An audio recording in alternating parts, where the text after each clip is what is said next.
जय श्रीमन्नारायण। दोस्तों, स्वागत है आपका मेरे YouTube चैनल में। हिंदू धर्म में यमराज को मृत्यु का देवता माना जाता है। अगर यमराज स्वयं मृत्यु के देवता हैं तो इनकी मृत्यु कैसे संभव है? ये बात हास्यास्पद लगती है, परंतु वेद और पुराण में इनकी मृत्यु की एक कथा बताई गई है। इस कथा को बताने से पहले यमराज के बारे कुछ में जान लेना बहुत जरूरी है। यमराज की एक जुड़वा बहन थी जिसे यमुना या यामी कहा जाता है।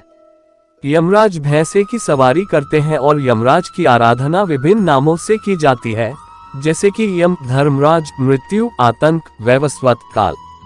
बहुत समय पहले एक श्वेत मुनि थे जो भगवान शिव के परम भक्त थे और गोदावरी नदी के तट पर निवास करते थे।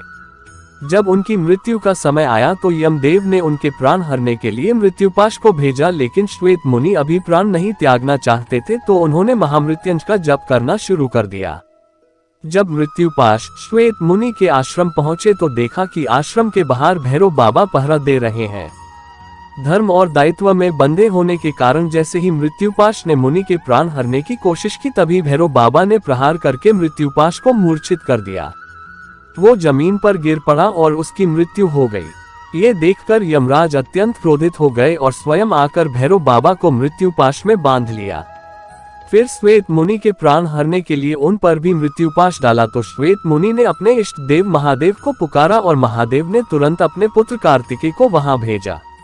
कार्तिकेय के वहां पहुंचने पर कार्तिकेय और यमदेव के बीच घमासान युद्ध हुआ। कार्तिकेय के सामने यमदेव ज्यादा टिक नहीं पाए और कार्तिकेय के एक प्रहार पर वो जमीन पर गिर गए और साथ ही साथ उनकी मृत्यु हो गई। भगवान सूर्य को जब यमराज की मृत्यु के बारे में पता चला तो वो विचलित हो गए।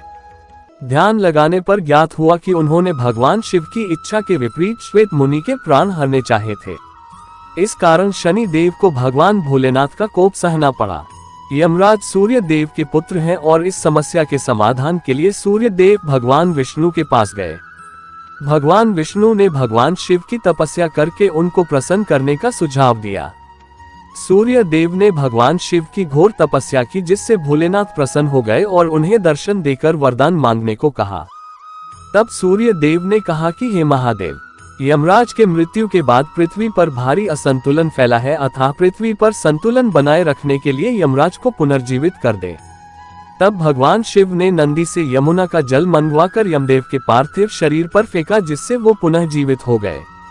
दोस्तों, यमराज से जुड़ी सभी जानकारी आपको कैसी लगी हमें कमेंट बॉक्स में जरूर लिखकर बताएं। चैनल पर नए हो तो चैनल को सब्सक्राइब कर ले।